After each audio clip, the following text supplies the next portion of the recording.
All right, so I think we'll start.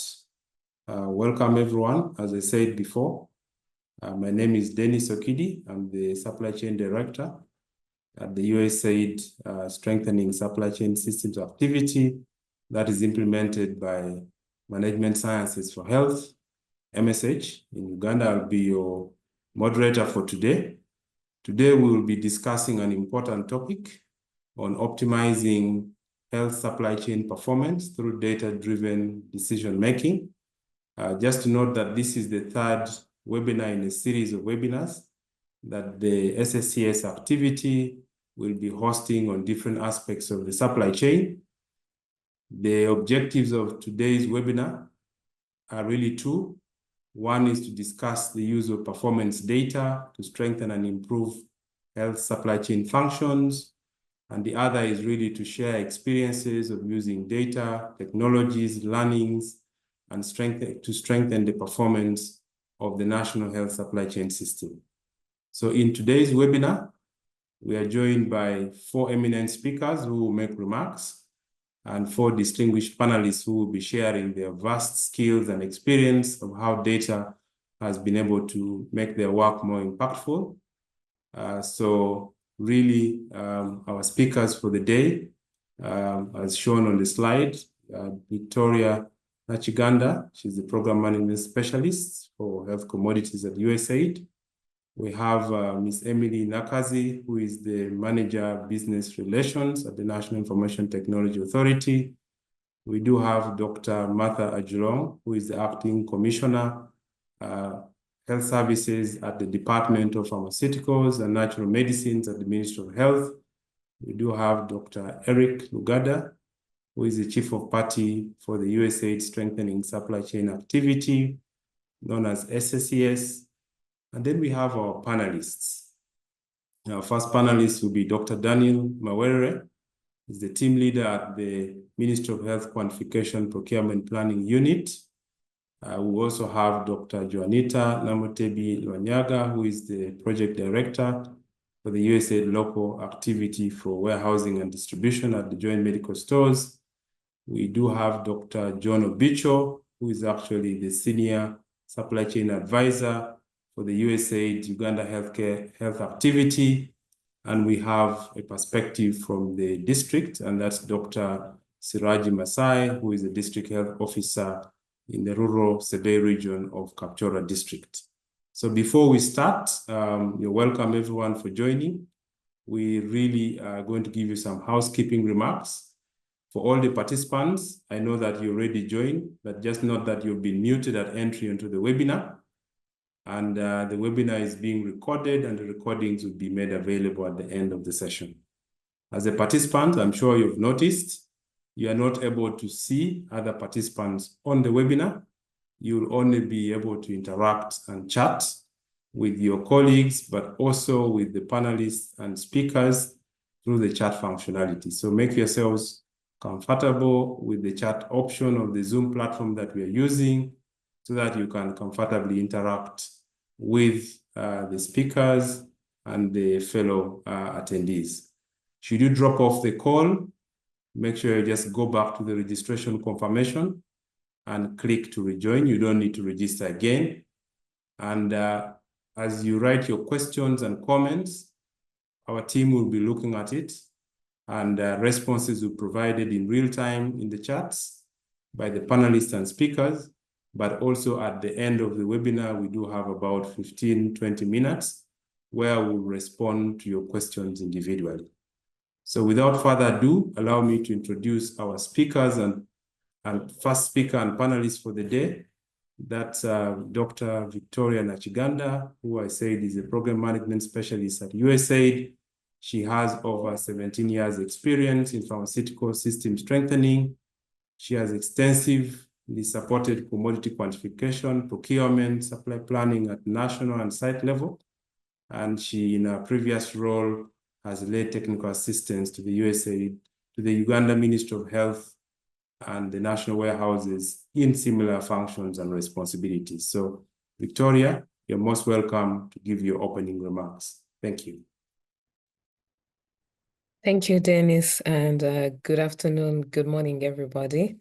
Like introduced, I'm Victoria Uganda. I work with the USAID Uganda office. So once again, good afternoon, good morning, everybody. Data is an essential component of an effective supply chain. Without data, we'll be operating in the dark. Accurate, reliable, and timely data informs commodity trends, needs, funding availability, and infrastructure requirements for a responsive and resilient supply chain. This is the end goal of all supply chain system strengthening efforts. Uganda receives an annual funding budget of over $450 million US from the government of Uganda and development partners. To efficiently utilize this level of funding and translate it into continuous commodity availability at the service delivery level, supply chain data is critical. You cannot speak about data use without the requisite logistics management information tools. The logistics management information tools to capture this data at the various levels must also be readily available. In addition, the government structures must be in place to ensure compliance in the use of the tools, supported by capacity building to improve accurate data entry over time.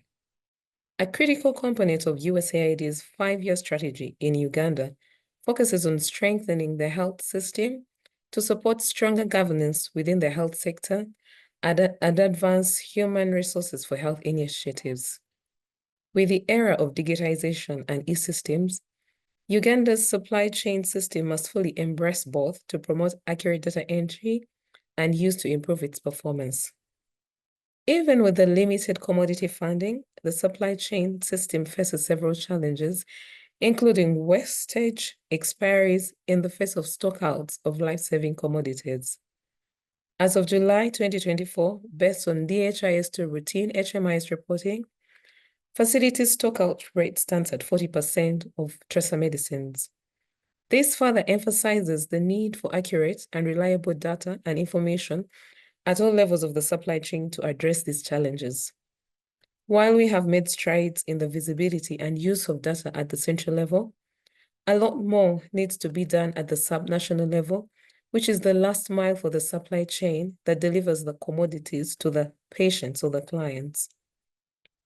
USAID, along with other development partners, continues to support the Quantification and Procurement Planning Unit, that's the QPPU, within the Ministry of Health, Department of Pharmaceuticals and Natural Medicines to inform commodity funding allocation based on available data. The quality of this unit's output can only be as good as the available data. The goal is to have facility or subnational level consumption data inform commodity planning by the QPPU. And finally, to successfully advance supply chain data use, it's critical that all stakeholders work together to advance the supply chain use, to advance the use of e-systems that track all supply chain transactions, advocate and support filling of all vacant supply chain positions, for without human resources, there will be no data entered, let alone use. And finally, develop and establish good supply chain practices that are data-driven. The Ministry of Health and the Ministry of Local Government must work closely together to make this a reality. Thank you, and back to you, moderator.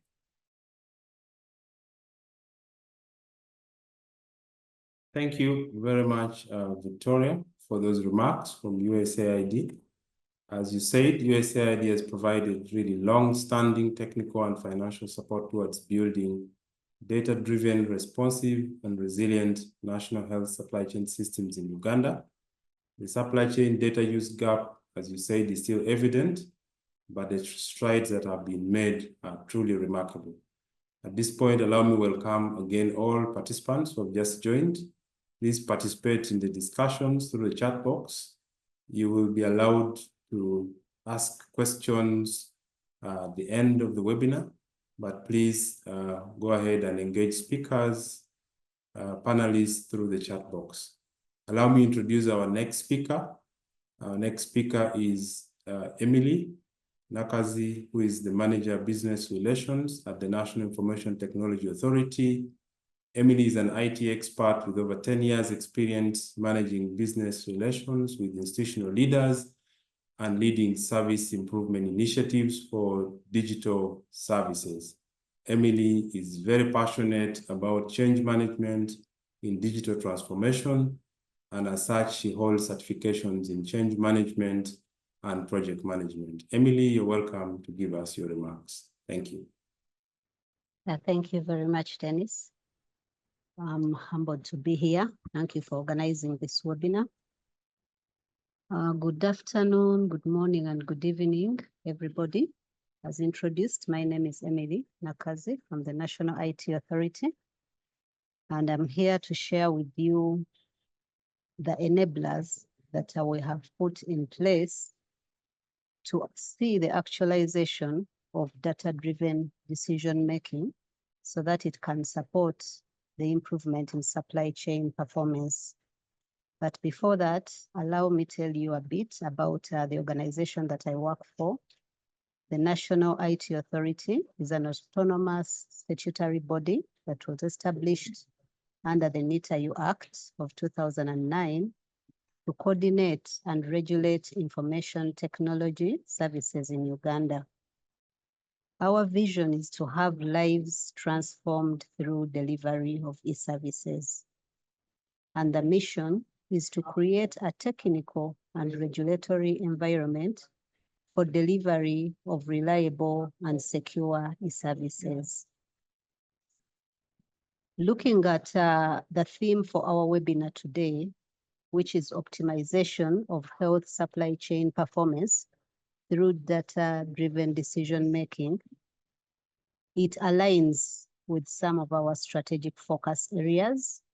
It aligns with the focus area where we seek to establish integrated national information technology infrastructure. We also have a focus on enabling transaction-level e-government services across ministries, departments, agencies, and local governments. That is for IT systems. We seek to champion and promote information security, because as you're aware, when you go digital, security becomes your next priority. And we also seek to have a well-regulated IT environment for both the public and the private sector. That said, objective number 2 of this webinar seeks to discuss the practical strategies for using data, technologies, learning, and adaptations to strengthen the performance of national health supply chains. I would like to start with a quote from an unknown wise person who said that digital transformation in healthcare is not just about technology. It's about creating a supply chain that delivers the right care at the right time for the right patient.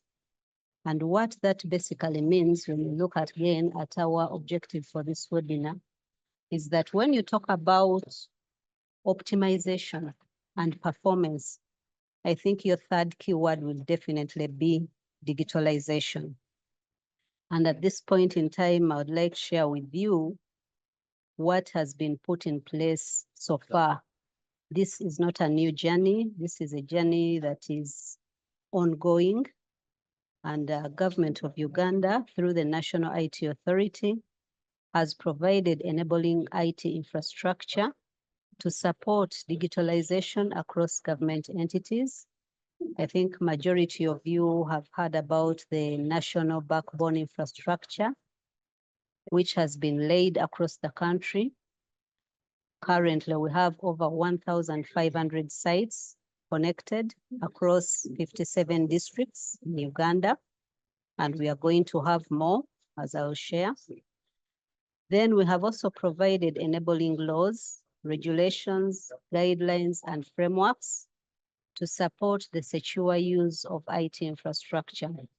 When we talk about data-driven decision-making, there have to be enabling laws, there have to be guidelines on how this data is going to be collected, is going to be shared, is going to be considered accurate, who is going to see it.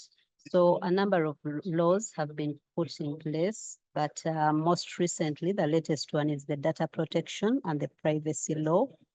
And then when it comes to frameworks, the e-government infrastructure interoperability framework is in place to support this data sharing, to guide on how the data sharing across the stakeholders, across the interested parties will happen, so that appropriate decisions are taken at the right points of administration. Then also, the National IT Authority has put in place shared services.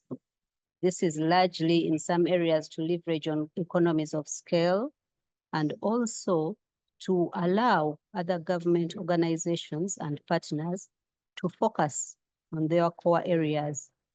For example, we have the National Data Exchange Platform, the UG Hub.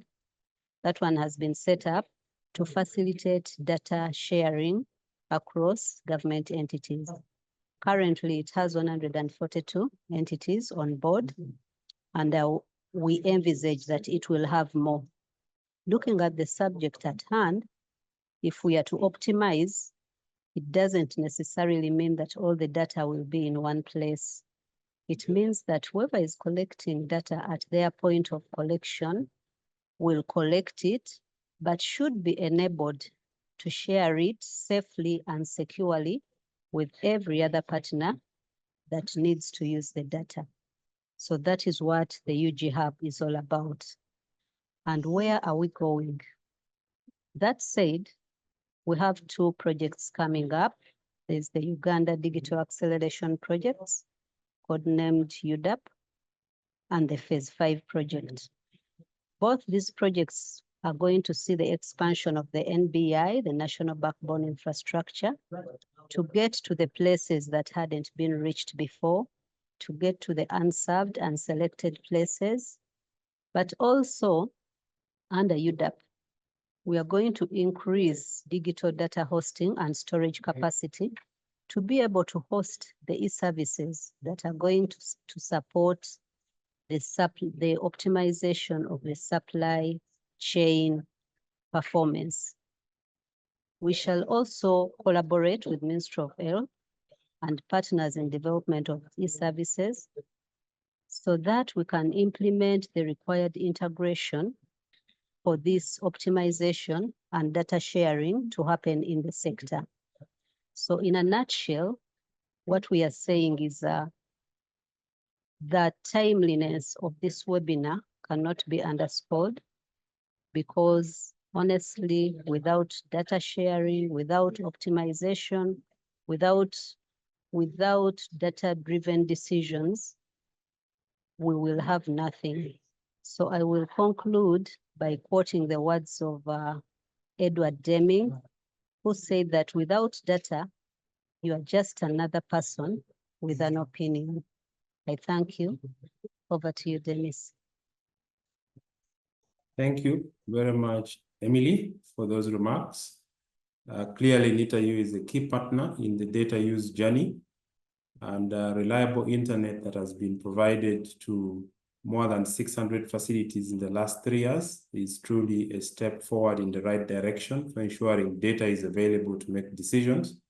And we look forward to even more facilities receiving internet along the national backbone infrastructure. Under the 10-year roadmap, it is expected that greater than 60% of our health facilities would have reliable internet over the next 10 years. So thank you, NITAU, for the commitment and for the projects that are upcoming to ensure internet as an enabler of data sharing is in place at facility level. Allow me to move on to introduce our next speaker. Our next speaker is Martha Ajulong, doctor. She is the acting commissioner at the Department of Pharmaceuticals and Natural Medicines at the Ministry of Health. She's a dedicated pharmacist with over 13 years experience working with the Ministry of Health. Previously, before joining the Ministry of Health headquarters, she was the pharmacist at Soroti Regional Referral Hospital and Mulago National Referral Hospital. She holds postgraduate qualifications in health supply chain and pharmaceutical sciences. Dr. Martha Ajulong, welcome to give us your remarks. Thank you very much. Good morning, everyone, and good afternoon, good evening.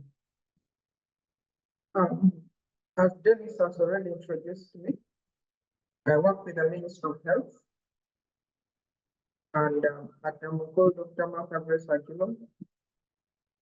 I am very happy to be in this webinar. This is our third webinar that is being organized by MSH. So we all know that the Ministry of Health as a department called the Department of Pharmaceuticals and Natural Medicines that is responsible for the implementation of the National Medicines Policy to ensure access to safe, effective, and quality and affordable essential medicines for all at the central level component that is universal health coverage.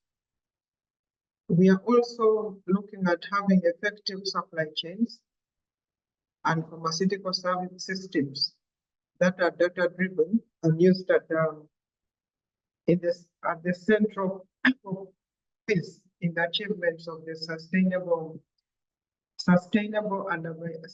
availability and access to health commodities.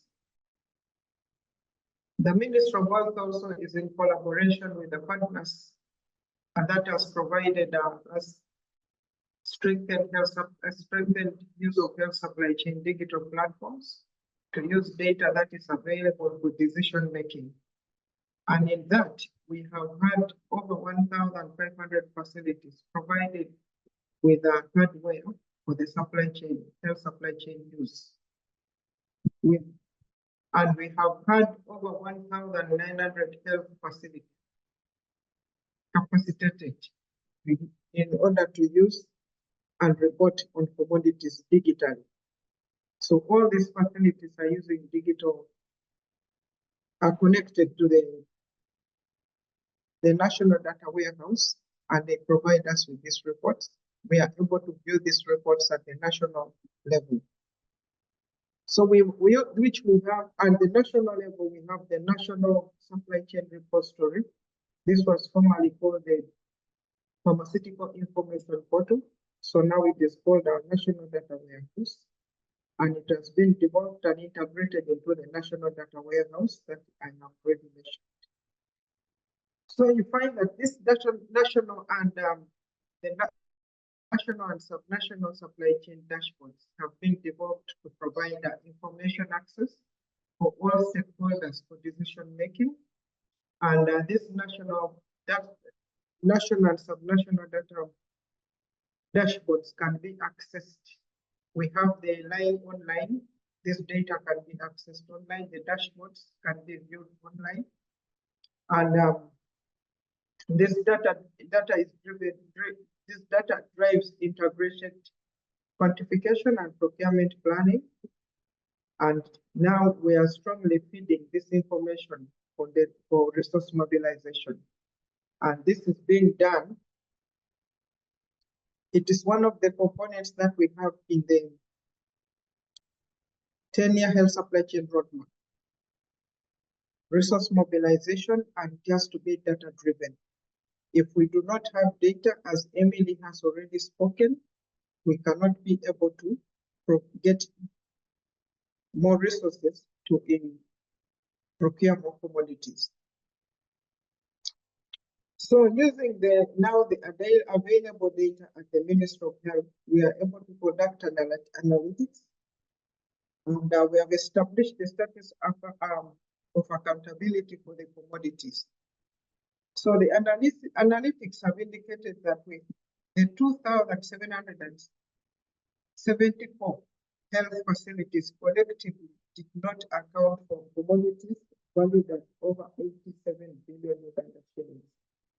So we can see that for the last financial year, that is 2022-2023.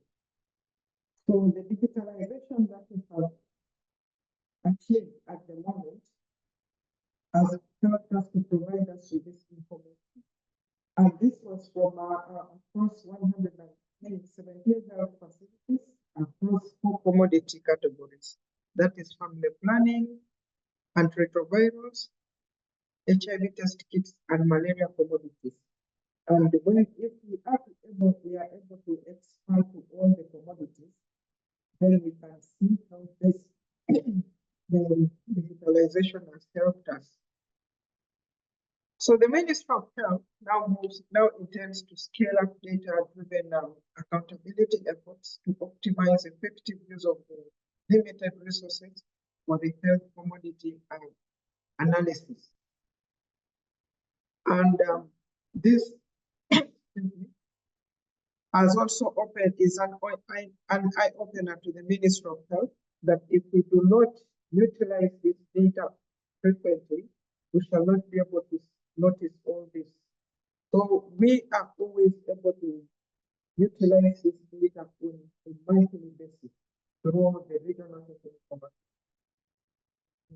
That is about 16 of them.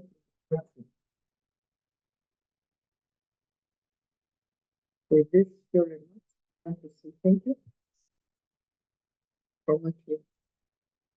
Yeah, thank you very much, Dr. Martha Julong, for those remarks. We're losing you a bit at some point. Hopefully, the audience is able to hear me. The strides made by the Department of Pharmaceuticals in providing strategic guidance for evidence-based supply chain programming has really helped the country achieve a lot. As you said, integrated national quantification is now happening for all products. That was a practice that was limited to just a few products in the last 5 years. Thank you for your team's championing of efforts to use data to improve supply chain accountability and transparency, as you rightfully said. So allow me at this point to move on swiftly in the interest of time to our last remarks of the day. Last remark will be made by Dr. Eric Lugada, who is the Chief of Party for the USAID Strengthening Supply Chain Systems Activity. Dr. Eric, you are most welcome to give your remarks. Thank you very much. Thank you, Dennis. I greet you all wherever you're located. I represent the USAID-funded Strengthening Supply Chain Activity as the Chief of Party. It's a USAID-funded program with partners, local partners working with us, Advocates Coalition for Development and Environment, and Uganda Health Federation. The purpose of our activity was to try and strengthen the national supply chain system by doing three things. The first one was to continue to enhance good performance of the supply chain system by achieving efficiency in the supply chain system in the country for essential medicine and health supplies, advancing good governance, and increasing the ability of the local entities to plan, finance, and implement supply chain solutions. We cover the whole country. We cover at the national level and at the sub-national level. We have a target to enhance capacity for improved supply chain performance to begin with, which means our responsibility is to try and create visibility and availability, enable availability of essential medicine and health supplies from the procurement system, from the warehouses, right up to the patient. But also we are charged with the responsibility of providing technical support and assistance to the ministries, departments, and agencies so that they begin to manage, visibly manage, increase funding, transparency and accountability of the supply chain systems. And finally, we are charged with the responsibility of transferring that responsibility to the government of Uganda and local partners to manage their own supply chain systems. Currently, about 70% of the essential medicine and health supplies are funded by development partners. The government is contributing 30%. Our mandate is to transition that and flip it around so that the government funds locally 70% and probably get support from development partners at 30%. So what have we done the last 4 years? We've done 4 years and we're into our final year. The biggest driver and key component for this strengthening of the supply chain system is digitization. We aligned ourselves with a national vision, digital vision of 2040. And in that breadth, we've been setting out to try and introduce digital platforms at health facilities to be able to collect data. When you collect data in a digital platform, you introduce visibility. And if you're connected online at all times, we can see the commodities. To that end, when we started off, In 2020, we had about only 350 health facilities, but with additional funding from the Global Fund and support from UNFPA and UNICEF in West Nile, UNICEF, yeah, in West Nile, and UNHCR, UNFPA in West Nile, and UNHCR in northern Uganda in the refugee camps, were able to expand the digital print at health facility stores from 350 to about 1,400. We have about 6,200 health facilities public in this country, and this accounts for about 25%. So thus far, we've been able to introduce a digital platform in pharmacy stores at only 25% stores in the entire country. We have the private not-for-profit supplied by the Joint Medical Store. They have a better degree of penetration with digital platforms. But for public systems, that's what has happened. And in the last 4 years, we've also been able to link the health facility store to the dispensing units for only 350 health facilities. That's less than 5% of the health facilities in the country, which means that thus far, in 4 years, we've only been probably able to achieve 25% digitization. With support from NITAU, involvement of the local government and Ministry of Health, the journey still remains. We need to transition the entire supply chain system at health facility level to digital platform. Right now, we are standing at 25%, but that has yielded results. In the same time, we've been able to support the National Medical Store to begin to place electronic orders from health facilities. Currently, we have about 1,900 health facilities placing their orders digitally for refills at the health facility from the National Medical Store, which accounts for about 30% of the health facilities. Now, all these digital prints introduce visibility into the supply chain system. Currently, the country uses a hybrid of analog and digital systems for reporting current stock status at the health facility. We do that through the DHIS2 Form 105, which Dr. Victoria referred to earlier on from USAID. The reporting of that form, which accounts for only 44 tracer commodities previously, I think now it has been expanded to 50. The tracer commodities are a reflection of what's happening in the supply chain system. Reporting rates in 2020 were only 7%. Currently, we've supported the entire country, the 6,000 health facilities, to improve reporting to about 87%. However, as you note, Dr. Victoria said, commodity availability using the DHIC platform was at only 40%. And yet, when you look at issuance from the warehouses, we stand at 85%, close to 90%. So that means there's a discrepancy, and we need to support complete digitization in order for us to get a true picture of what obtains at the health facility. And that's work to be done. We're on our way. On top of that, we've been able to integrate continuous quality improvement by introducing a digital self-supply chain assessment platform for which health facilities can participate in assessing their function. And if they are inadequate, especially the staff, they can use an e-learning platform. We have about 330 health facilities participating in that, and 553 health workers have already taken the course.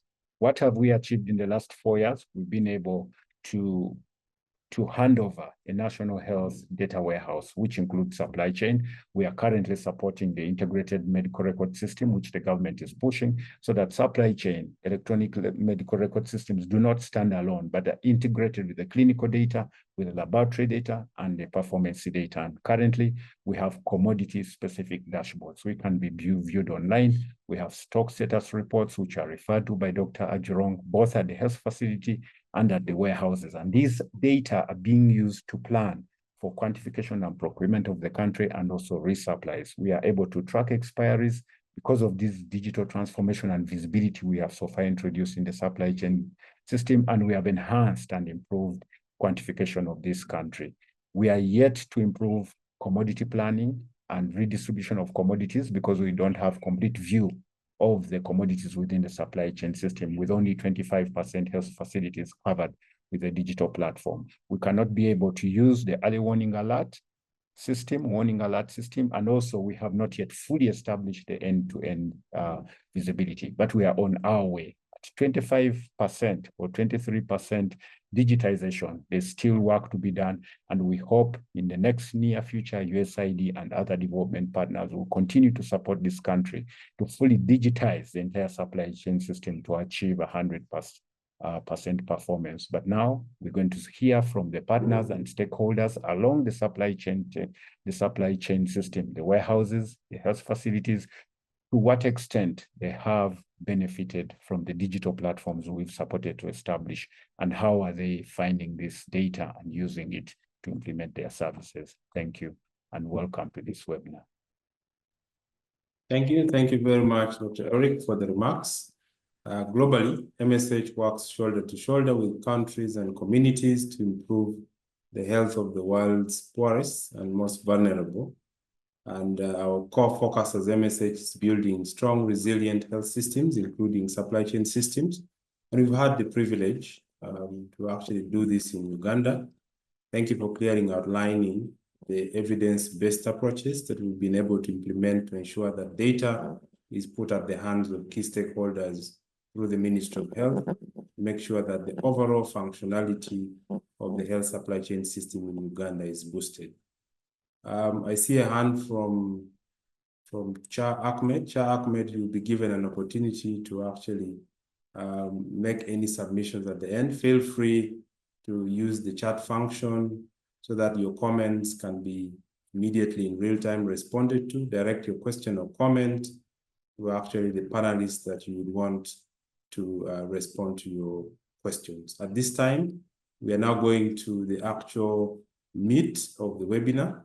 We do have 4 eminent panelists lined up to actually discuss the issue of data use in their various jurisdictions in the health supply chain in about 10 minutes each. So allow me to introduce our first panelist, Dr. Daniel Mawere. He's the team lead at the Quantification Procurement Planning Unit at the Ministry of Health. Daniel is an expert with over 10 years experience in strengthening supply chain systems at national and district level. As the lead at the Ministry of Health Quantification Procurement Planning Unit, he guides national efforts in quantifying essential medicines and health supplies and collaborates with key stakeholders to enhance health commodity security and resource optimization. So Daniel, as you come to share your experiences, I'll ask you these questions. From where you sit at the Ministry of Health, data use is critical to guide all decisions that your team must routinely make to ensure that the national commodity security is upheld. As you share your experience, tell us, what information or data points do you use to effectively conduct national quantification and procurement planning, elaborating how available this data is for your team to do the work, and how effectively has use of supply chain data enabled your impactful role, as we will hear from your presentation. And as you conclude, you tell us what supply chain data management challenges do you still face, and what recommendations you make to address these challenges to ensure that national quantification and procurement planning is evidence-based, is accurate, and the national availability of commodities is enhanced. Thank you very much. You're welcome, Daniel, to share your experiences. Thank you, Dennis. It's such an exciting moment to share our experiences at the Quantification and Procurement Planning Unit at the Ministry of Health. Indeed, as you rightly put it, data is at the heartbeat of the operations at the QPPU, because on a daily basis, we are really mandated to support the country to ensure that the commodities that we need are quantified, and these commodities are coordinated to come into the country and also to be distributed to the relevant user points using the data that we have. So just to highlight that the QPPU is one of the biggest entities that use supply chain data on a routine basis. And of course, our supply chain data needs span the entire spectrum of the supply chain, right from the communities where the ICCM commodities are distributed, back to the warehouses where a majority of the items are warehoused and where distribution really starts from. So I will highlight a few of the daily data points that we require at the quantification and planning unit. Routinely, we do use the consumption trends.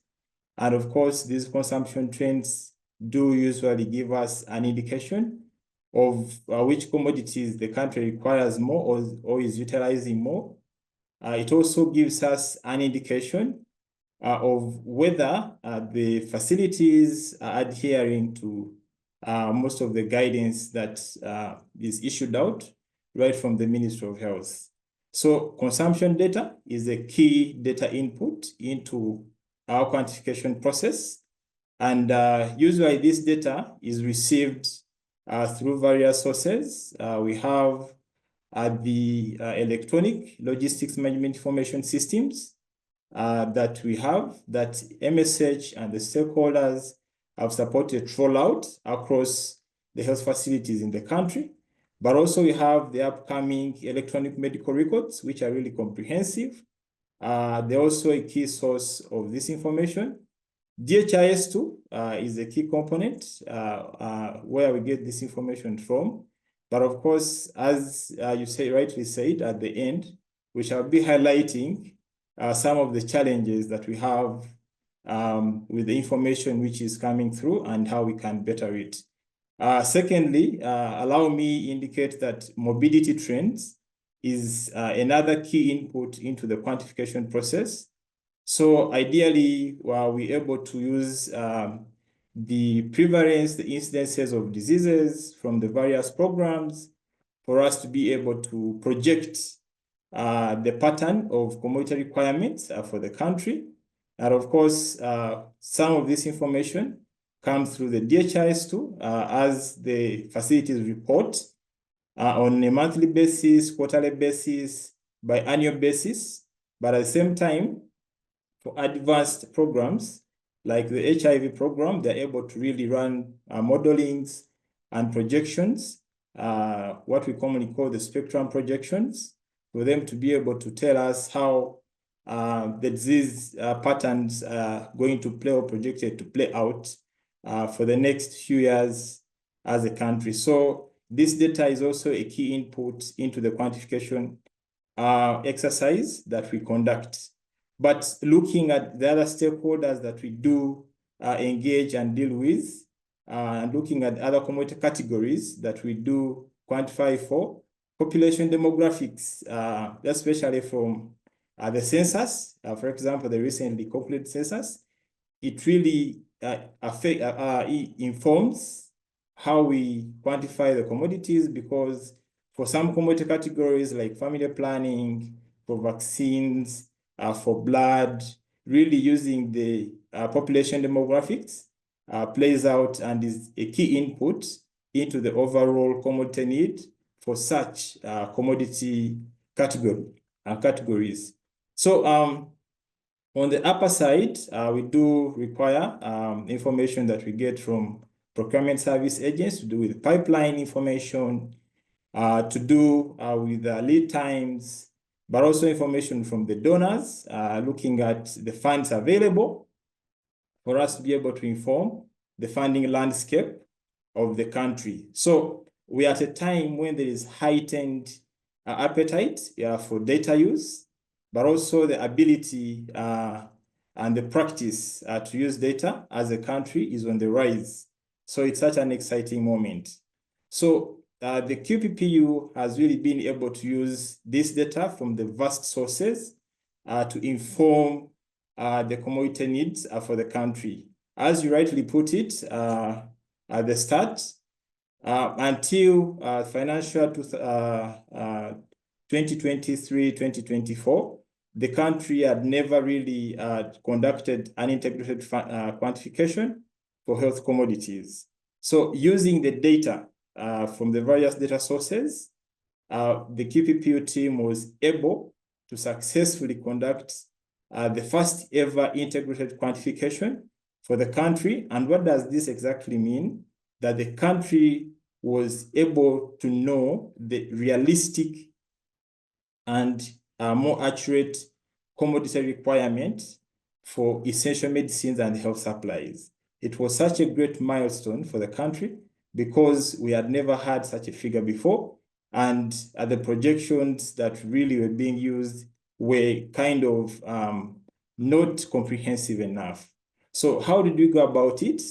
It was a really consultative and a highly collaborative process where we mapped out all the commodities that we need to quantify as QPPU. We identified the data needs for us to be able to quantify for those items. We reached out to the various stakeholders who have this particular information, and we were able to convene stakeholders to be able to discuss this information. As a country, we agreed and we ran forecasts. So as I mentioned, QPPU uses information on a daily basis, but also we do generate information on a daily basis. And this information comes in terms of forecasts. This information comes in terms of supply plans. This information comes in terms of commodity funding gaps. And ideally, we do engage with stakeholders on a daily or regular basis for us to be able to advocate and lobby for increased health commodity financing for the country. So when we did run the integrated quantification, we leveraged on the interministerial task force through which the 10-year health supply chain roadmap is being implemented, and we lobbied from the government. So successfully for this particular financial year, which is running, government really allocated an extra 139 billions towards the procurement of health commodities, which was a really great milestone since the information that was used to advocate for this increased financing came through from the quantification and procurement planning unit. Secondly, we've been really able to guide and achieve equitable resource allocation because since we are using the data to come up with the realistic commodity needs, we are able to highlight which commodity line has the biggest gap. We are able to indicate and allocate the resources that we have in country, but also to guide the stakeholders on where to invest for optimal results within the healthcare space. So ideally, this has been a key achievement for us because we see that there is increased interest in funding for non-communicable diseases from various funders, an area which initially there wasn't much funding. So through the QPPU works, we've been able to highlight that there is actually need for us to prioritize funding for NCDs because it is on the rise and we need to curb it as early as possible through increasing funding for these commodities, for its commodities. So ideally for those who have been in the space for quite long, you know that oftentimes new commodities come on board and we have to phase out the old suboptimal commodities. And of course, previously we would experience quite a lot of wastage because we're not using information and data as much as it is now when we're introducing new commodities, when we are optimizing regimens for some of the clans that we serve. But looking at the way the introduction of new HIV formulations recently, for example, TLD was done, the pediatric DTG10, and looking at the way we are handling the introduction of the coming pediatric ALD, we really see that we've been able to minimize any potential waste within the supply chain by use of data that is available. So it is such a great time and such a good thing to use data for us to be able to guide decision-making, to optimize the limited resources that we have, and to be able to inform efficient use of resources. Of course, within the family health sector, we are introducing quite a number of other commodities. For example, the heat stable carbetocin, for example, the hormonal IUD. We're also introducing Combi Pack, and of course, these have been guided by data. We see minimal interruptions in the availability of the old regimens, yet we are in a phased way introducing the new formulations. So there is more or less a seamless transition because we've been able to use data to guide the introduction of new items.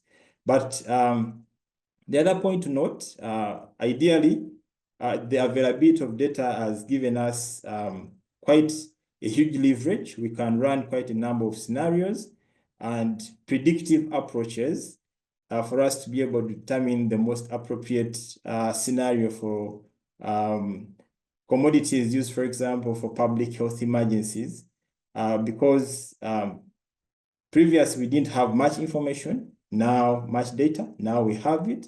We can run predictive models and come up with the best scenario to use to ideally predict which public health emergencies most are likely to happen. And once we do that, we are able to come up with a much more realistic and accurate forecast and model that is used to predict even at the regional stock holding that we need to be able to be responsive and respond to the emergencies in a much more timely manner. That said, we still have quite a number of challenges on the side of data because most of the systems that have this information are not yet integrated.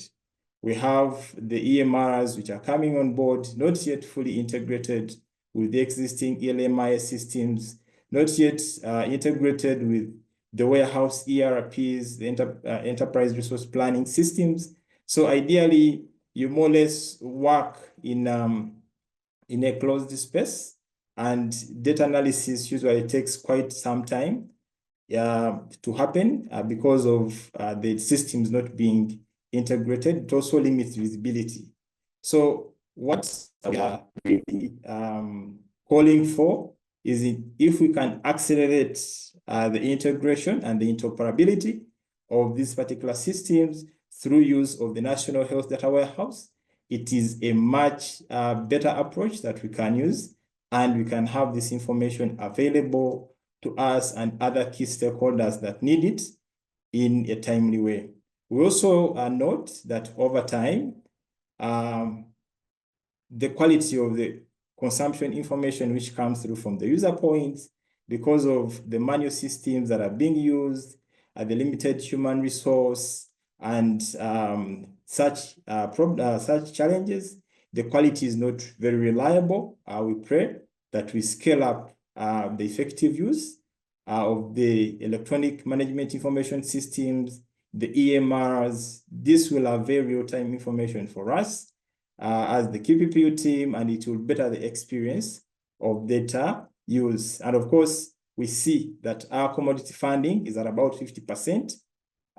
It's not, of course, surprising that when Dr. Victoria was highlighting, she said that commodity availability is about 60%, simply because we have a huge funding gap and we cannot really have these commodities without the money. So we believe that we can route for much more incremental resource mobilization from the government and any other development partners so that we can have that stride towards increasing the funding for health commodities. And there is need for us to support the subnational entities to be able to use the data to inform decisions, because oftentimes when you look at the quality of the data and the orders which come through for resupply, it's quite a challenge. So as we move forward, we pray that if we prioritize data use at both the center and at the facility, we shall be able to build a much more resilient supply chain, which is aligned, adaptable, and agile for us to better the experience and optimize service delivery to the population of Uganda. Thank you, and back to Dennis. Thank you. Thank you very much, Daniel, for sharing your insights on how you use data at the national level to actually improve planning for commodity security. You do make convincing arguments that data systems are not yet fully integrated, and integrating those systems would really improve the accuracy of data that's available for you to conduct national quantification and procurement planning, but also more importantly, conduct better resource mobilization from the accurate data. I know you did go over your time, so allow me now quickly to move on to our next panelist, Dr. Namotebi Juanita Lwanyaga, who is the project director for the USAID local activity for warehousing and distribution at the Joint Medical Stores. Dr. Juanita has extensive expertise in health commodity warehousing and distribution. She leads a team that really employs data to ensure timely delivery of essential medicines to over 1,500 facilities in the PNFP, which is private not-for-profit sector. And she previously worked in the pharmaceutical industry as the production pharmacist at the Cipla Quality Chemical Industries Limited. So Juanita, as you come to share your experience, please tell us in your role currently, what supply chain information points do you routinely use to effectively conduct your role? And how have you effectively used these supply chain data or information points to enable you to be more impactful? And quickly, how you have been able to navigate some of the challenges that you still currently face as well. So in the next about 10 minutes or less, if you could talk to us on these points and share practical experiences from using data to enhance storage, warehousing, and distribution of health commodities for the PNFP sector. You're welcome, Dr. Juanita, to give us your experiences. Thank you. Thank you, Dennis. Good afternoon, good morning, and good evening to you all. It is an honor to be speaking to you this afternoon on behalf of Joint Medical Store. Briefly about Joint Medical Store, JMS procures, warehouses, and distributes health commodities to the private not-for-profit health facilities as mandated by the National Medicines Policy 2015. The private not-for-profit health facilities in Uganda serve a significant portion of the population, which is estimated at about 40%. These facilities play a crucial role in delivering health services, especially in rural areas where the government health facilities are scarce or very far. It is therefore very imperative that JMS collects, accesses, and makes sense of various supply chain data sets to ensure that facilities receive commodities on time and in full. I want to share a bit of experience on what that data did on a personal basis. About 6 months ago, a colleague of mine from work called Kenneth had to rush his baby Ariana to the nearest health center to receive urgent care. The baby had upper respiratory infection that had progressed to pneumonia. So to his surprise, the baby was immediately put on oxygen that had been manufactured by Oxylife, distributed by JMS. This is a small health facility that orders about 2 to 3 cylinders of oxygen a month. It is because of data that commodities are available even to the remotest health facilities, such as the one that baby Ariana was taken to. For health commodities to be able to reach the intended beneficiaries, it starts with facility consumption data and stock status that we collect on a bi-monthly basis through the facility reports that we receive. We also use PHC annual consumption data along with the procurement plans for primary healthcare data to be able to understand the actual consumption of the facilities, to know what stock they have at any one time when they are ordering, and to also be able to understand the adjustments that have been done due to expiries. So it is this data that we consolidate to be able to quantify and forecast the needs of these health facilities and place orders with our various suppliers. What it means for us is that the quality of the data that is coming from the facilities must be good for us to be able to accurately quantify and make right procurement decisions. JMS, with support from UNFPA, developed an integrated ordering system for all commodity categories. And I am confident to say that as of July 2024, all orders for the donor-funded commodities and for commodities under PHC were ordered through the e-ordering system. This integrated data is now readily available for various stakeholders to use to make decisions to ensure that commodities are available. So because of the availability of data, we've been able to ensure that we serve orders to above 90% of the requirement of the facilities for all products across the various categories. We do use this information at joint medical stores also to plan for redistribution of commodities through the districts to mitigate expiries. And this is coordinated with support of the regional technical representatives of JMS. They are able to identify facilities that are overstocked so that this stock is picked and redistributed to facilities that need these commodities instead of us supplying them more commodities. Consumption data also helps us to identify technical assistance needs for the facilities because we use this data to be able to identify facilities that are not complying with the treatment guidelines and then plan to go and provide technical assistance to these facilities. We also use the data that comes through the facilities to risk map the facilities and know which facilities will need technical assistance and how often we need to do the technical assistance based on the data that we are receiving from these facilities. We also use these facilities to, this data to segment the customers in order to be able to give services that are needed by these facilities.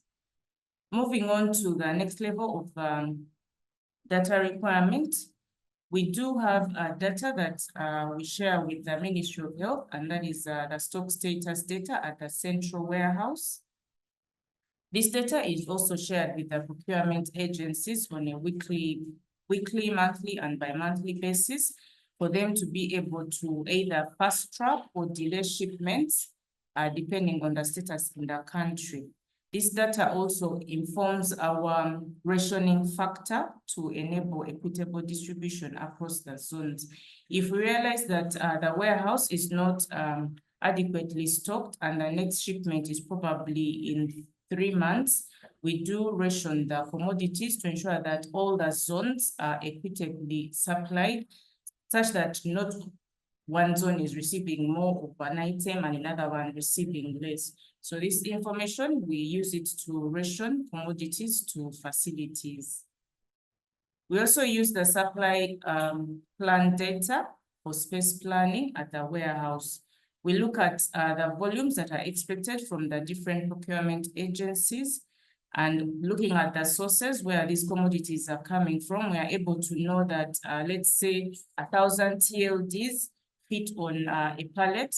Therefore, we use this information to plan for the space requirements so that by the time the commodities arrive in the country, we have sufficient space. On a monthly basis, JMS meets with the QPPU team to review the stock status at the central level to guide decisions such as inter-warehouse transfer. This inter-warehouse transfer has enabled both JMS and National Medical Store to be optimally stocked for particular items. For example, if JMS is overstocked on an item and NMS is not, then through the guidance of the QPPU team, we are able to move stock to the between the different warehouses to ensure that there is optimal stocking. Data from the health facilities also helps us do distribution planning. So here we're looking at vehicle requirements in terms of sizes, numbers, and the routes to ensure that commodities are distributed in time to the health facilities. Once this data is established, we're able to meet compliance to the published delivery schedule by 100%. This data has been very impactful in that it gives us a clear picture of what is needed at the facilities, what is available at the warehouse, and what is in the supply plan. So once all this data is available, we're able to improve the order fill rate, and currently we are at about 90% in terms of filling orders for the facilities. Data has also informed a number of actions, such as the redistribution to mitigate expiries. It has also informed inter-warehouse transfers, and has also been able to inform the increased funding for PHC. In 2022, we did the first procurement planning. I think it was 2021, 2022. We did the first procurement planning for primary health care credit line. And here we asked facilities to indicate their consumption data along with the procurement plan based on the allocated funds.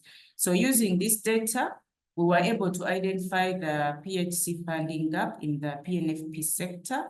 And this is the information that has been used to lobby to the government of Uganda to increase funding. I think in the amounts that Daniel mentioned, the 139 billion, GMS was able to receive an increment of about 5.5. So I am glad to inform members that currently we are receiving 19 billion for primary health care credit line. We thank the partners that supported us in terms of lobbying for this increased funding, but also the partners such as SSCS that supported us in doing this procurement planning to be able to establish the funding gap. It has not all been rosy. We did have some challenges, and we continue to have some. So the first one is the poor quality data that comes through from facilities. We need to ensure that we simplify and scale up digital systems that the facilities are using, so that they can easily input and interpret this data and be able to share it as and when it is needed. I think yesterday we were having a discussion, and one of the facilities was saying that the data that we had from the procurement planning was not input by them. So it is very interesting, or they wanted to do adjustments for the first quarter. So we find ourselves in a situation where the data that is coming in from the facilities is not up to the standard that we expect. We also have a challenge of high staff turnover at the PNFP facilities, which necessitates continuous training to be able to receive quality data. Today you're training Susan, the next day you find Peter, and Peter is clueless about the system, so you have to start the training afresh. This makes this initiative quite expensive, but for now it is the solution that we have. So we have to ensure that we provide continuous training to these facilities as and when the staff changes happen. There's also a lack of hardware and internet connectivity to be able to send through the data that we need to be able to plan for these facilities. On a good note, the e-ordering system has a mobile application option, which minimizes the need for the hardware, and also it has offline options. So facilities only need data at the point when they are sending their reports to the warehouse. So these remain the challenges that we face in order to have accurate data. Based on the data that we have been receiving, would recommend that evidence-based approach is used to incremental PHC resource mobilization. Like I gave the example of the procurement planning that we did that informed the increase in funding. So our request is that this continues to be the option of resource mobilization, using data to make decisions on the resources needed and where they should be moved. We also think that strengthened collaboration with all partners which needs to be aligned to ensure that we simplify the data collection and improve the data quality. So we all need to work towards one objective of ensuring that we get that quality data. Having shared our thoughts on the data and how we use it, as you have seen, data is not just a number. In the report, it directly impacts lives, like the one for Ariana, who received life-saving oxygen because of reliable data that was available about the need of this small facility in a remote area. It is essential that we continuously improve our data collection, sharing, and utilization to make informed decisions. I think it's Dr. Emily who said that without data, you're just another person with an opinion. And of late, I've learned that opinion is the lowest level of information. So we need to ensure that we move beyond just opinions, but having data that informs our decisions. Thank you so much, and over to you, Dennis. Thank you. Thank you very much, Dr. Joanita, for sharing your very insightful experiences around data use within the GMS system. It's remarkable how you've used data to actually increase your resource mobilization for the primary healthcare grant that increased from 13.5 billion a few years ago to now 19 billion. In the interest of time, we'll move on quickly to hear from an implementing partner's perspective. So Dr. John Obicho is joining us on the call today. He has more than 17 years experience supporting health supply chain systems funded through PEPFAR-supported health programs. As a national supply chain mentor and member of key technical working groups, he has led digitization efforts and data use efforts to improve visibility, transparency, and accountability. Dr. John Obicho is the Senior Technical Advisor at the Uganda Health Activity. John, you're welcome to speak to us around really 3 key areas. What's your experience in strengthening capacity of the health supply chain system at regional level? What has worked?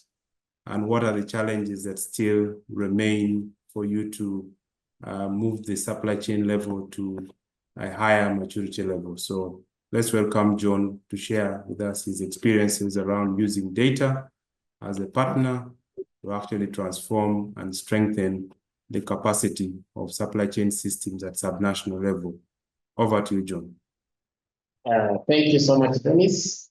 I'm delighted to be part of the team speaking to members. Greetings to all members who have joined us and listening to this webinar when we're discussing optimization of health supply chain performance through data-driven decision making. It's very important that we appreciate the fact that the supply chain in Uganda has really moved huge miles.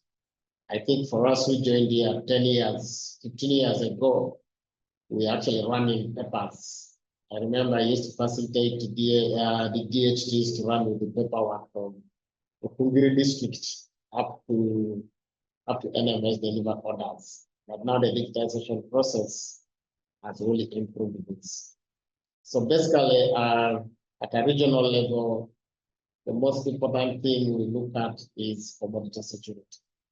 And in commodity security, we're basically looking at availability of commodities with it is related parameters. That is the adequacy of these commodities, the inadequacy, what we call low stocks, the overstocks, which of course are a danger, but also sometimes in a third world like this, they play as a secondary store to the region. Then, of course, we're looking at the worst part, that is the overstock. I mean out of stocks. We are able to look at all this data these days, and most of it coming in either weekly, monthly, and even in some instances quarterly. This data is all available at DHIS. As a supply chain in the region, we're also quite interested in this surveillance, definitely. and we're looking at specifically morbidity. So we're interested in seeing what is the change of disease pattern. And here specifically, of course, the key disease everybody knows in Uganda, for example, is malaria, whose patterns are actually erratic, sometimes changing because of the weather and so forth. But we intend to look at this data to be able to support our planning for availing the necessary commodities in this. Again, this data is available also weekly and monthly through DHIS2 platforms. We also, of course, look around the targets. It is very good to always manage programmatic, health sector performance. You are interested in looking at the targets. And the sorts of targets we have are basically we have the national targets, like you had all the speakers saying, are we able to meet the commodity availability of 95%? So we're tracking currently commodities in the region. Are we at 95% or we are below? And why are we below? But we're also looking at the programmatic targets, especially coming from the HIV program, TB programs, immunization, to be able that we are trying to cope up with the set targets. So those are very key elements, the data elements we look at on day to day. And recently, we are also very much interested in operational, supply chain operational, functional data tracking. Things like tracking the ordering and reporting, things like tracking the HMIs reporting, building confidence on people who are using this data at the national level, the national warehouses, you had them talking about it. We are the ones who are actually boiling out this data from the ground and making sure that people are confident on it. We are tracking functionality of the ELMIs platforms, the 25% which Dr. Eric talked about. We are tracking their functionality to make sure that the little we have is able to provide us with the vital data as we go on. And we have an operational thing like the order flow rates from the national warehouses, which are serving normally as early warning signs. So these are areas we are quite interested in tracking their data elements from day to day, but also now, additionally, we also introduce tracking pharmacovigilance, another very key supply chain and pharmaceutical platform. We're able to look at products as people consume. And needless to say that it's usually the pharmacist or the dispensing area who's the first contact when now somebody feels that what's happening to them is actually as a result of taking drugs they have been given. Very rarely do they go back to the doctor, but they start with the pharmacist. So those are the key data elements we track at regional level as a regional IP. But now the question is, this data is now available. How do we use this data? How do we use this data to enhance or optimize supply chain functionality? Yeah. So we are saying that there is only one way for which we can functionalize or enjoy this data era. It is by ensuring that data which is collected is finally utilized. We have set platforms and also build capacity of people to be able to utilize this data. The platforms we have in the region are things like DHT meetings. We have extended DHMT meetings. We have the regional TWGs, and we also now have the functional WhatsApp groups. That show me the aspects where we really make sure that this data is shared widely and is eliciting actions and the decision making. Like I said earlier, the most important aspects of use we normally follow is, for example, we target so much into availability. So using the stock status reports, the first stock status report, which was worked on by the dashboard being built by the SSCS activity, we've been able to popularize this, but also utilize data as analyzed. An example is here in Mbarara, we had run short of, so I was saying that now we're able to utilize these platforms to actually start discussing supply chain activity. Are you getting me, Dennis, now? Yeah, we can hear you. If you could also summarize in the next 2 minutes so that we move on. Yeah. Yes. So thank you, Dennis. I should be finishing in a few minutes. The other aspects, of course, we monitor issues of how this data comes in. We share routinely. During the time of reporting, we download this data. We have tools, again, built together with SSCS activity, which monitor both reporting rates, which also monitor quality of this data. And we're able to build this data, which now is able to give us very good information. We specifically pay attention to issues of commodities. We specifically pay attention to issues of the functionality of the few data systems, and we're able to track them on day-to-day. We actually been able to train up additional users, whom we call super users, to be able to support the functionalization of the ELMI system.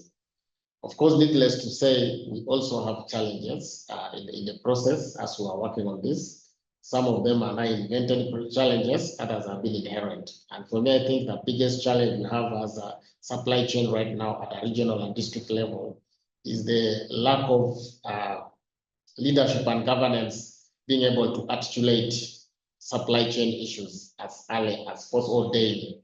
So we want to make sure that we move supply chain into the agenda of the weekly, monthly, also meetings within the region. So our challenge is the leadership totally responds to all emergencies. They are stockouts. People don't have medicines, but they do not build into a discussion how this happens or how next to prevent this. They just do only a knee-jerk reaction. The other challenge we have is that much as digitization is taking place, we can now order, we can now monitor. We still have a challenge of especially consumption data, which has still remained purely manual. The collection is through the manual books. Now we have a situation where we're transmitting that electronically, but we are collecting it manually. And that transcription normally leads to a big loss of data. The current LMI systems we have in the stores are also managing stock, but they are not actually managing that end user cocoa consumption data, which is a very critical element in terms of getting quality cocoa consumption data. Of course, needless to say that we have a big challenge of human resources for supply chain qualified. If by now the new structure had started implementation, for example, if the Minister of Finance had given us some money, some of these issues would be sorted out. We have all the districts in the country, none of them has the district pharmacies, who could be a very good link between management, the governance, and be able to actually supply chain issues. But all this probably, with the hope, we shall be able to run this. Otherwise, thank you so much. Back to you, moderator. We are happy to be part of the session. Thank you. Thank you very much, John, and thank you for speeding up. Really insightful experiences from a perspective of an implementing partner. We'll move on to our very last panelist of the day, Dr. Siraji Masai, who is the DHO of Kapchorwa. He has many years of experience managing district health systems. His leadership has enhanced service delivery in the Sebei region, improving supply chain efficiency, and ensuring that medicines are available at facility level.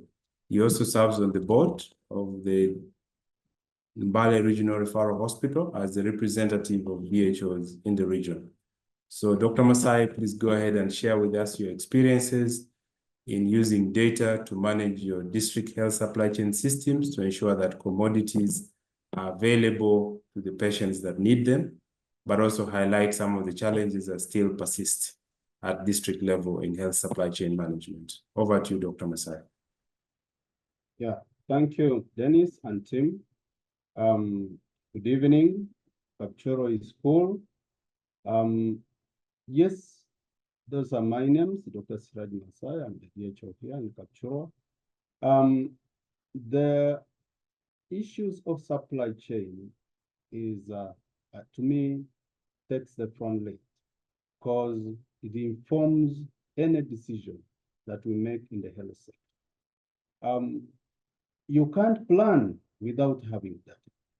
And we still go on the same word that without data and targets for you to achieve something, definitely you don't know where you are going. So with data, it informs you, and targeting, it informs you where you're going.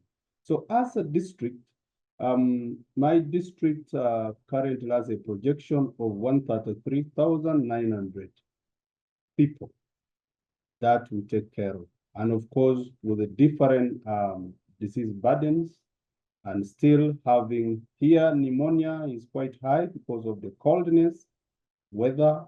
We have it at 22%, malaria at 21%, second most, followed by the others. So that's our picture. And where do we get this data? We get it from our DHIS2 whenever we run. On weekly basis, we have the 033B weekly surveillance reports. We always analyze on Mondays and submit. However, as a DAT, we discuss this every Tuesday. And on a monthly basis, we meet as in charges. We meet our in charges to deliberate on some of these findings. So the beauty is that we tend to appreciate our data and see what to do within our level, at facility level and at district level. The others remains quite a huge issue where we have minimal numbers to talk about. What am I saying is the issue of facility stock status. You can only appreciate that on real time when people submit digitally or electronically. And I want to say before I forget, I embrace digitalization as a district and as a leader in this level or as a monitor. Facility stocks that we are talking about, Dennis and team, only can be understood when you appreciate them on real time. If someone submits to you something 1 week or a month later, it is challenging to sometimes fix the bottlenecks. Issues of disease, yes, we have had disease trends within the year, but as you know, for us to better plan, we always have the diseases that we have on the ground, yes, just as I've said, pneumonia, malaria, diarrhea, and others. However, we base on the indicative planning figures that we are given. So, and we move to the procurement stage, where we are supported by our local or regional NMS teams to plan and as per the procurement and the funds available. So sometimes we are fixed, but we base on the disease burdens and trends to allocate the commodities in those areas that are high burden. The second one is we have also the program areas, that is like HIV/AIDS, laboratories, issues like TB and others. So we ensure that these areas are well planned and well stocked. But I want to say data is available, but depends on which data do you need. The biggest challenge we tend to have on data sources sometimes is the reliability of the source. You will get that the tools are there, the gadgets are there, the equipments are there, but sometimes the staffs have not put this right. So sometimes you need to triangulate, you need to troubleshoot and ensure that you sort out the data. And with support from partners, we have been having what we call data quality audits, cleaning, and all that is done. So either by the time we go to performance, we appreciate that the quality of data we are relying on is right or near the estimate level. So sometimes the data we use might not be reliable if you are not quick to review with your team and have support to ensure that this data is well appreciated. So that is on data that we are all talking about here. If the people generating it are not well placed to give us this data, we may not be discussing on the right information. And the decision we shall be making will definitely not match with the disease burden or the trends that we want to handle. So with the partners, we have also been having trainings on some of those areas that people need to be supported, or the staff needs to be supported. Then the other one is mentorship at facility level. This has greatly changed the picture. And I want to say I embrace more of facility-based mentorships, on-site mentorships, than going to house people in a given hotel and go through several things. We want hands-on. So that if we say it is primary register this, then we are able to pick that register, extract from that source, maybe column this for this item, then people are able to appreciate. So moving on, the trainings that has been done, the data use that has been extracted, the mentorship that people have had, the tools that are available, this has made us move in our performance. So I want to say, with the enhanced supply chain on data use at the district level, helps us now to mitigate the stockouts and wastage, because we are able to appreciate our data and we are able to position the little budget that we have to the areas that the trends always shift in. The other is embracing the policy, that is the retrieval and redistribution of some of these medical supplies, commodities, and other logistics. We tend to use that by checking on our data, and we have ensured that the facilities, as we monitor this data on supplies and medicines, we're able to retrieve from the facility with the highest quantities, and they may not be able to consume compared to the other facilities. Like for us in Kapchorwa, the people on the upper belt might not be having higher malaria cases compared to those on the lower belt, which is a little hotter and drier.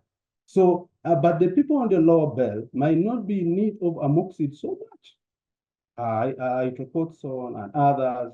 So sometimes we also retrieve from down, taking to the upper side where it's colder and people need to. So we have been trying to do that and troubleshoot and ensure that these supplies are shared within, where possible, with the regional platform for DHOs. We always push on the regional platform that please, I have excess of this item compared to maybe I do not have this, I'm going dry on this or stock out on this. And you get a DHO like Budaka, Chibuku, Palisa, posting on the same platform. And then we initiate the normal process of requisitioning. There is nothing like you pick without the DHO's authorization. And for inter-district, we also add the COW's letter of authority. So this has checked the stockouts, the wastage, and expiries in the region. Then, so this has moved, and we are, just as we are put there, about 90%. Yes, it's a good one. And it's really checking on expiries that people used to keep for enemies to come and pick for destruction. The other very important one is the improved supply chain reporting. And this, we have been always sharing on a weekly basis. We flag and see how is section 1.6 from our trend. And our DMMS is always working with those regional teams on supply chain. Remember Musitwa, Rajab, and then John Wilberforce, they have been supporting us in the region. And we have moved from 4%. Then this has been not easy. And it has pushed us to 100%. I want to say this is a plus, and thank you as a team and as a partner for ensuring that the districts are moved. And we have tried to sustain some of this. The biggest issue at hand now is the quality and how do we sustain this. But I want to say order rates. As a district, we have ensured that ordering is primarily on us. And there's no way we can run out of that, because we don't do it on time. We are pushing this problem to the community. So it is upon us. And as a district, we have ensured that we have put our deadline 1 week earlier. And this has helped us to check ourselves before the order deadline. So that We don't wait until it's a deadline like tomorrow. Then that's when you are reminding everyone to make orders. So this has been better for us by pulling 1 week earlier, basing on the stocks that we have. And as a district, we have embraced the average monthly consumption, where you compute by item. However, the challenge we still have is on stock cuts. We have stock cuts, but sometimes staffs getting hold on this, that per item you have to work on this and then punch into the system. Sometimes pulls us back. So I want to say that we still have work to do in ensuring that what we are talking about truly is put down in all facilities, in ensuring that this is done. However, all, just as others have said, is not 100% good. Reason is that the computers, the retooling that we may need in this facility is still wanting. Some of the facilities that have already the desktop, the laptops, and others have power challenges. But with support from partners and the system and the programs, I have out of 12 facilities, the hospital health center 4 and 10 health center 3s, I have 7 who have the computer, the laptop, they have the online systems very well. But for the other 4, which are not having now, I have the DMMS visiting them and ensuring that they support them to prepare and approve, because they have their credentials in their lines per facility. So these are areas that we still see a challenge in ensuring that as we go digitalization, each facility should have the right tools that we are expected to use. And the other one is the reliability of power. I want to say, yes, as we go digitalization, my ministry, line ministry, should have the interministerial engagement with either NITA or Ministry of Energy on rural electrification, solar system improvement that should be able to run some of these gadgets. Of recent, we embraced EMR at Kapchoro Hospital from the RX solution that we're having. Unfortunately, the power system that keeps fluctuating. Like this morning, we didn't have power for almost 2 hours, but patients are in line. So that means you must go back to the paper base.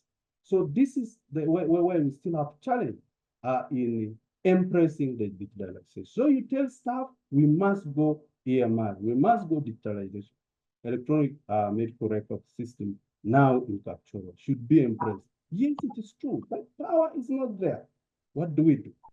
And Dr. beyond. Sai, Yes, please. you could summarize in a minute or two. Thank you. So to summarize, as a system, we embrace digitalization. As a system, it has pulled us from far, and we're able to appreciate the real-time data for better decision-making. However, as a system, I want to say we still have a few issues that pulls us down. That is on equipment to some of the facilities that needs to have this digitalization move on. And the other is reliability of power source on ground. Lastly, is to my colleagues, the DHOs that could be, maybe they are listening, is leadership and governance. Leadership as a manager is very important to ensure that you know what goes on at facility level. However, as a DHO, I have one call to our partners that with the current online linkage, we are unable to see and put a comment on any of the orders. There is a way it jumps us at the district level. But we have a facility preparer and the approver and straight away to NMS without an input of a DHO. So later when they have either overstock or understock, then you have a challenge which you would have put a control over as a check. So I will request that is checked too. With those many words, I want to appreciate once again this engagement, and I call upon our colleague DHOs to use the weight for recruitment, to recruit the ICT officers now in hospitals. ICT officers have been put in place, and more of dispensers or pharmacies, so that this digitalization is put to another level. Thank you. Thank you. Thank you very much, Dr. Masai. Apologies to colleagues online. I know we've overspent our time by about 15 minutes already, but allow me to begin the process of closing the webinar. So I will start by thanking all our panelists, speakers. We'll take just the next 5 minutes to have closing remarks in a minute or two from each of the panelists. In the interest of time, we will not have all the questions responded to, but we guarantee that we'll be able to respond to each and every question and share along with the recordings of this webinar so that you can really get the responses individually. So starting off with Dr. Masai, your parting shots. There's a very good question in the chat. As you put your parting shots, please respond to it. It's a question of how do we reduce the cost of redistribution that is taking up a lot of resources. So your parting shots and respond to that question in 1 minute.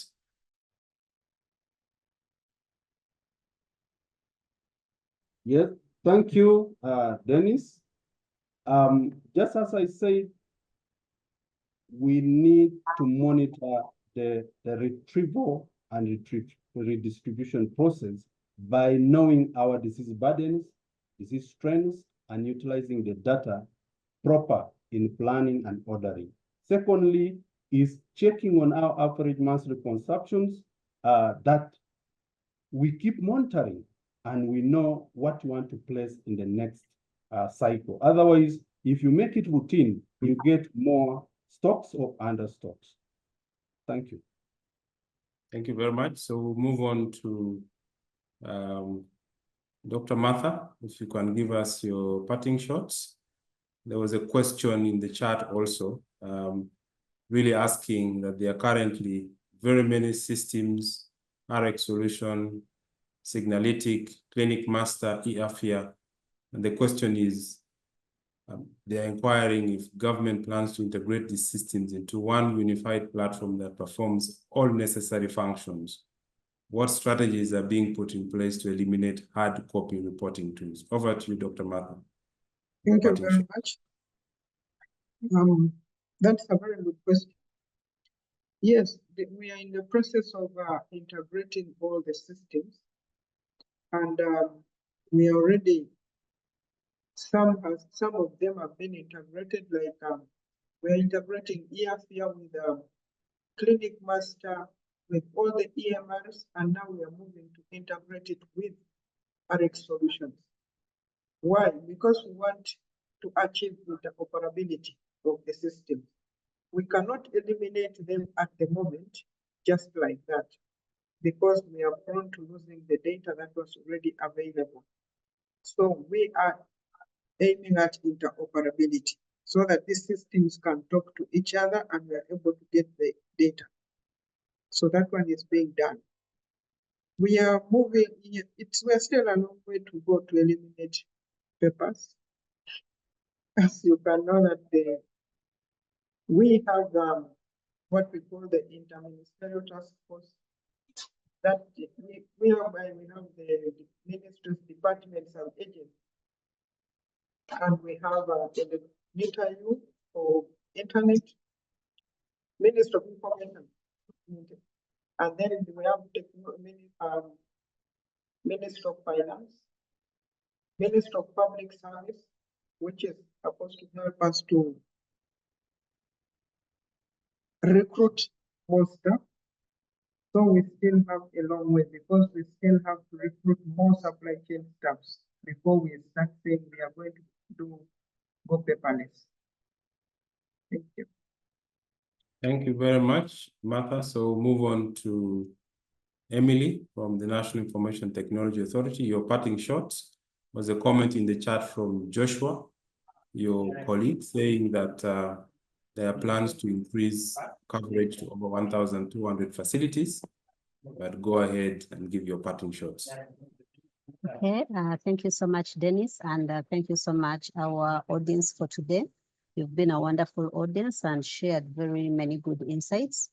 I just first want to add some voice to what Dr. Martha has shared on the plan for integration. As you are aware, NITAU is responsible for providing technical guidance in regard to IT services. And I want to inform Misach, I think is the one who asked the question, that yes, government as a whole does have plans to integrate all IT systems, not just for the health sector, but across the board. And to that end, a number of strategies have been put in place. For the sake of time, I'll recommend that you check on our website. But key to note is the rationalization strategy is in place that guides on how systems should be integrated to leverage on efficiencies of interoperability.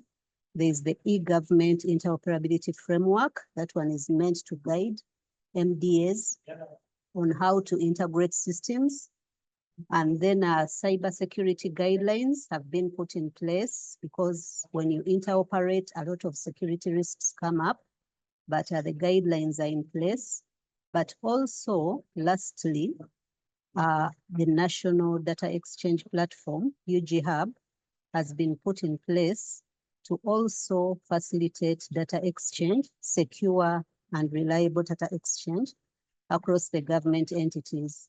Because why I'm saying this is because I know that after you have integrated as a sector, you will then ask, what about other government entities? How are we going to speak to each other? How are we going to go paperless as a government?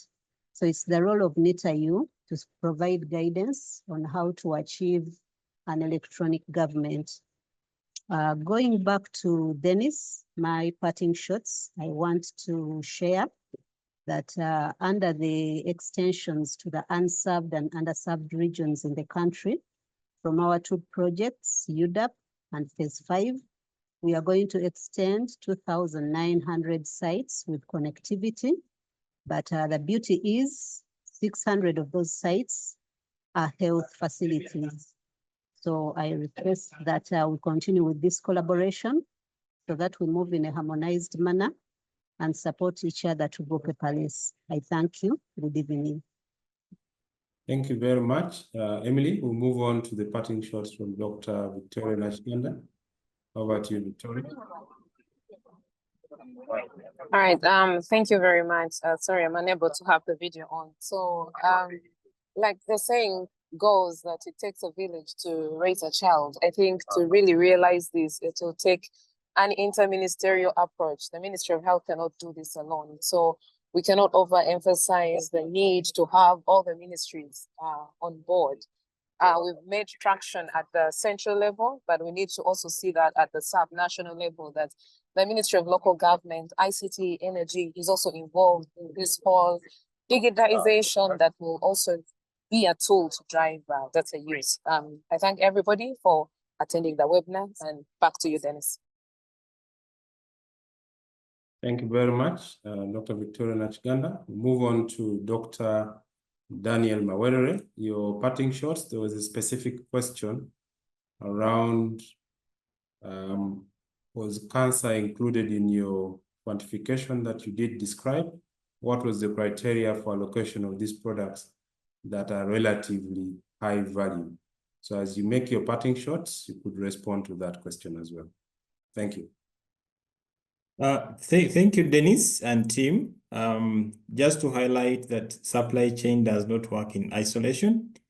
And oftentimes the data that we use is actually coming from other disease programs.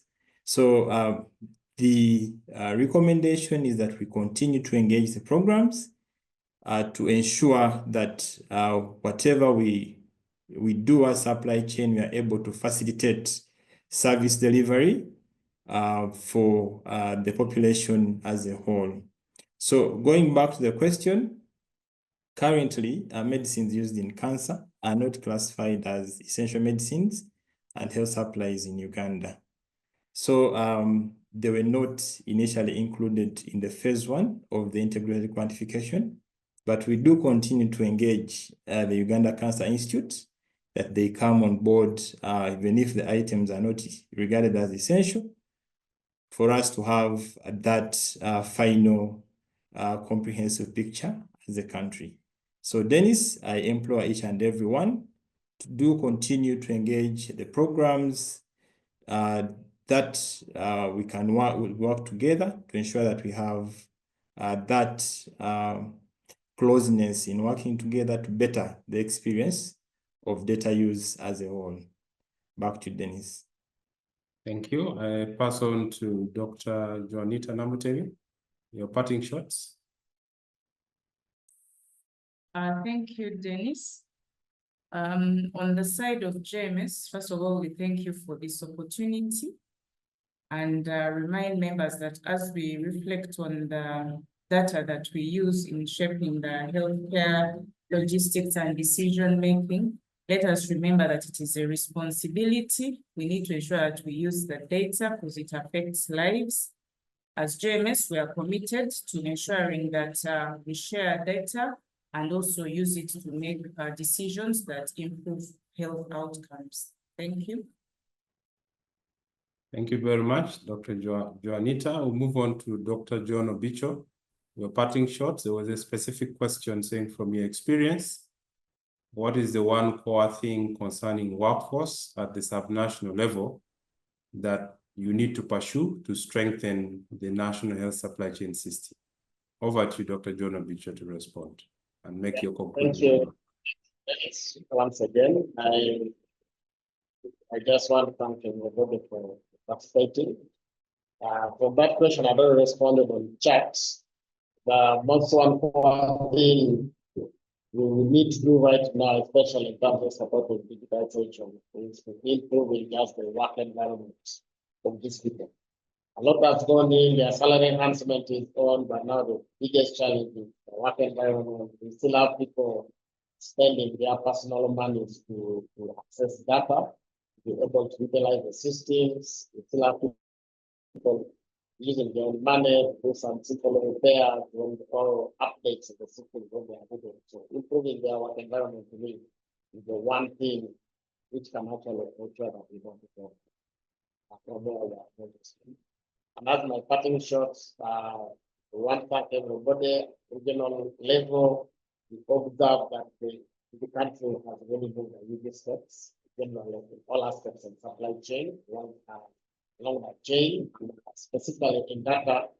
We now able to build robust data on the sites, which is commendable.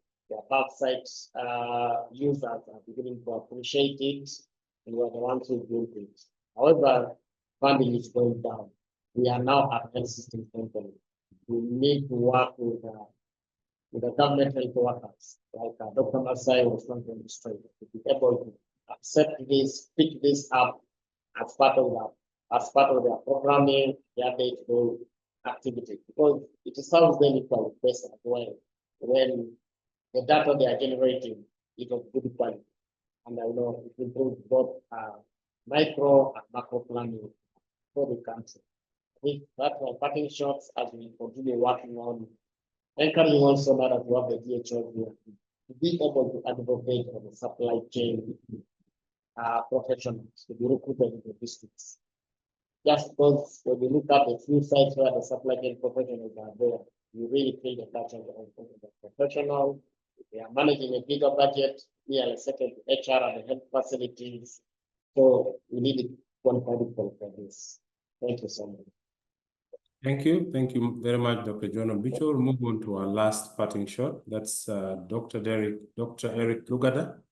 You'll give us your parting shot and also respond to one question asking, what does 100% digitalization mean in this space, and what change management efforts needs to happen to achieve 100% digitalization. Over to you, Dr. Eric, to give your parting shots. Thank you so much, Dennis. I want to say 100% digitalization of the supply chain system means, I mentioned earlier on that we have about 6,200 health facilities, public health facilities, and we have approximately 2,800 not-for-profit health facilities in the country, private health facilities. So 100% digitalization means that every medical store in each of these over 8,000 health facilities has a digital platform that takes stock, manages inventory, reports stock status, and receives help from the warehouses, which is a joint medical store and the national medical store. At the moment, we only have less than 25% of our health facilities digitized. But even with 25%, you can see the extent of data, the information we are using, the information which is helping us make decisions at a country level. That's commendable. And it means if you can go forward and digitize the entire 8,000 plus health facilities, then we shall be able even to apply information, big data analysis, do predictive analysis using artificial intelligence, and improve the efficiency and function of our health supply chain. I want to thank everybody. We still have 100 participants still present on the webinar, even after 30 minutes way into the time. We apologize for that. We want to thank the agencies. We want to thank USAID, the National Information Technology Agency, the Minister of Health for their opening remarks. And we really want to thank the participants, the discussants, the panelists from the different agencies who have been able to highlight the use of data. And all of you participants in this webinar, we want to thank you so much for your participation. And we look forward to USAID, UNFPA, the Global Fund, and all other agencies which have been supported to continue supporting our country to instill and install more digital platforms to enable proper and efficient function of our country, as we also encourage the government to own and take over supply chain functions in the country. Thank you so much. Be blessed. Have a lovely day. Well, thank you. With that, we've come to the end of our webinar. Allow me to thank everyone for the participation and appreciate you for staying till the end of the webinar. As Dr. Eric said, we still have 100 participants on call. Special thanks to all the speakers, panelists, and a special thanks to all that have been able to stay till this time. The webinar has been recorded. We shall be able to share the proceedings within the next week, and we look out for the next webinar series in the month of November for another pertinent health supply chain management subject. Thank you very much for joining us today. See you next month in November for another webinar. Bye-bye for now.